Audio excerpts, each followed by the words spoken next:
So I just completed GRE as was the new GMAT practice test exam, and this is the biggest question most international students have right now who are applying abroad, and the answer is tricky. So first of all, I had done a few weeks ago the dedicated GRE video, and now time for dedicated GMAT video. But let me first clear out the differences.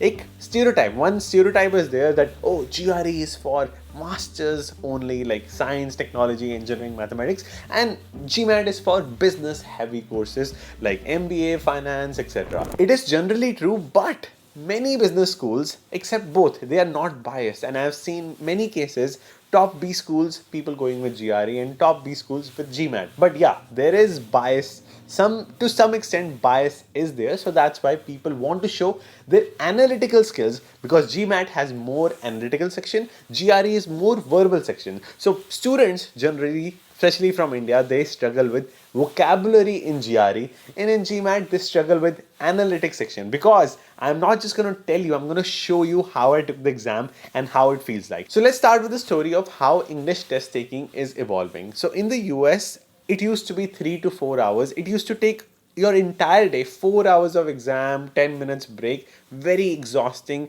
and plus multiple, not just one essay section, sometimes multiple essay sections in case of GRE. And it used to be very challenging because you used to decide before taking the exam, I'm going to send my score to MIT, Harvard, Georgia Tech, University of Pennsylvania.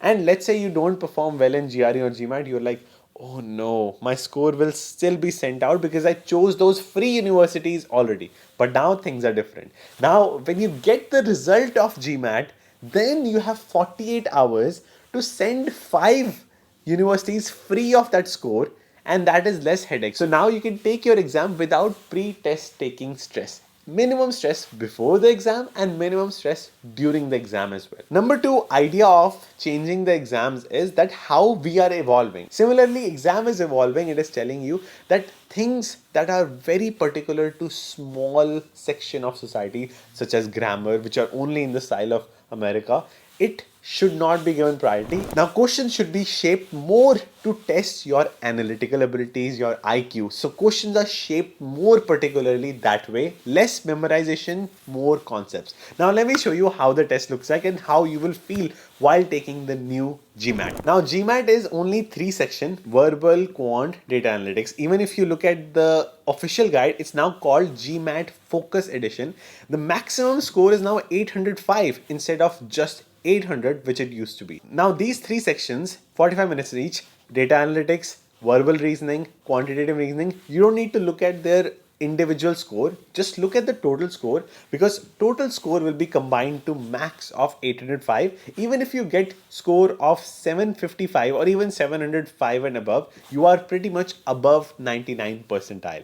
Now, showing you the test, how it feels like, there is a free guide on Magoosh available, because Magoosh is the leader. I did a video on GRE even 8 years ago. Even then I was talking about Magoosh, and here I am still talking about Magoosh because they are the leader. They have helped millions of students in GRE, GMAT, test taking preparation, business schools, and their tests are just like you will be taking online in your home or in a GMAT center, because it is a computer based exam. So let's say I go to this GMAT practice test on Magoosh. Let's start with verbal. So in verbal section, this is how the question looks like. You will see a clock, 45 minutes each section. You will have tick tock, which is scary. Obviously, more you practice, less you will be scared about this time clock. Now, if I read this question quickly, you will see that I will be lost. So the strategy is, I will first read the question. Don't read the options, just read the question. Which of the following is an assumption upon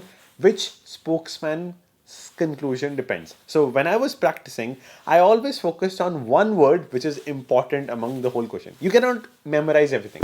So in this question, I will just remember assumption. So the idea of the question is there anything that is assumed in that question? Just circle this assumption and just think only about assumption. Now I will read the whole paragraph thinking what could be assumption. Now I'll be scanning each line. Now each line, in terms of this line, this is claimed, that means proven. Now next line, promises, that means proven. Now next line, government inspection, that means some sort of research. The only place where there is nothing proven is this line.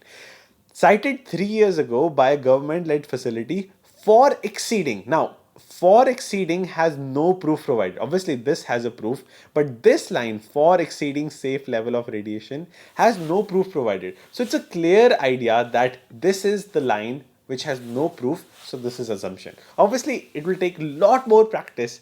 I came up with the answer really fast because I've practiced enough. It will take a lot more practice. In this process, you have to eliminate. You will read this, you'll be like, I didn't read, I think publishing can't be assumption. So you'll eliminate this, eliminate this, and then come to this answer. Obviously, there is a lot of decision making in place, but the idea is you first have to think about answer on your own so that you know that, oh, this is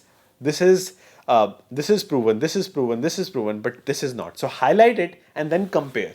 Now, next section, this is verbal, requires a lot of practice, but this is definitely easier than GRE.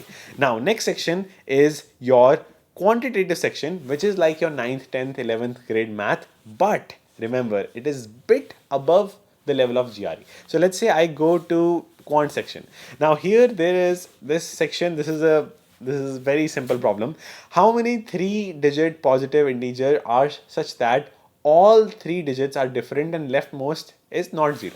So this is more of permutation, combination, combinatorics. This is like bit tricky because GRE mein, like, you know, GRE has more questions like arithmetic, geometry, but here it is more analytical, more data driven. Now here you need to learn some permutation and combination. So for this question, you have this whiteboard available. You can open the whiteboard. You have 3 digits. So if I am solving like you, I will open the whiteboard. Now 3 digits, each digit can have 10 numbers 0 to 9 that are 10. 10 here, 10 here, 10 here. Now the question says first digit cannot be 0. So 0 cancel. There are 9 possibilities here. Now second digit has to be different but can be 0. So this also has 9 possibilities. But third digit has to be different. It cannot be this digit, cannot be this digit. So there are 8 options. So it will be 9 times 8 times 8. So I'll exit out of this whiteboard. So I will go back to my previous tab. I will go to the calculator. यहाँ पे calculator, I don't see the calculator button, but usually there's a calculator button as per needed. This question does not need calculator as much. You will multiply and it will be 9 times 8, somewhat maybe 648 or 504. You can multiply and check, and that's how you solve this question. Now, number 3 section is data insights, which is, you know, very important for business majors. So that's why they added this section recently. Now, what it measures, you can read about it, but let me just show you the question. So if we go to this section on Magoosh, which is in the practice set, you can choose which test you want to open. So let's say I choose data analytics, I can just open it. Now in this data analytics test, this is actually the most challenging part for most students in India, because this section is not seen in 9th grade, 10th grade, 11th grade, 12th grade. This section requires the most practice for most students.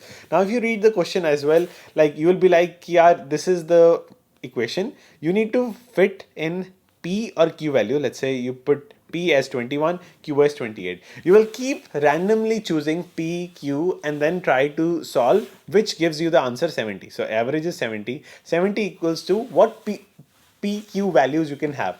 Now, this is a tough way of solving. What you can simplify is simplify this equation so that P plus Q is on one side and 70 is on the other side. So keep variables on one side. So with ChatGPT, I can show you how this question should be solved. You need to convert this equation in a way that you can guess easily. So P equals to 2Q. Now, if you get this form, you don't even need a calculator. Go back to the question.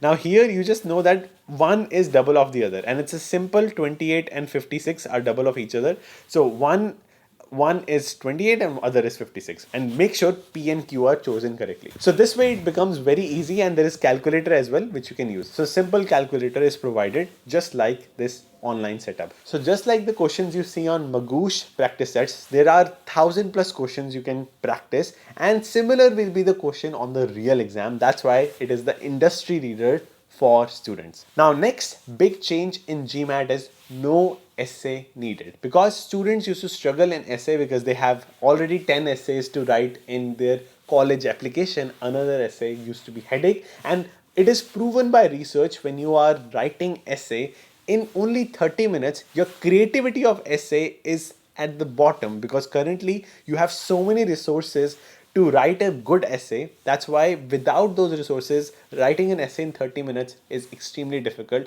and it does not judge your writing abilities. Now, next ability you have in GMAT is flagging questions. So let's say I think this question is difficult. I can flag it, hit the next button, and come back to up to 3 questions in each section which I find difficult. So if you're finding any question difficult, don't get stuck.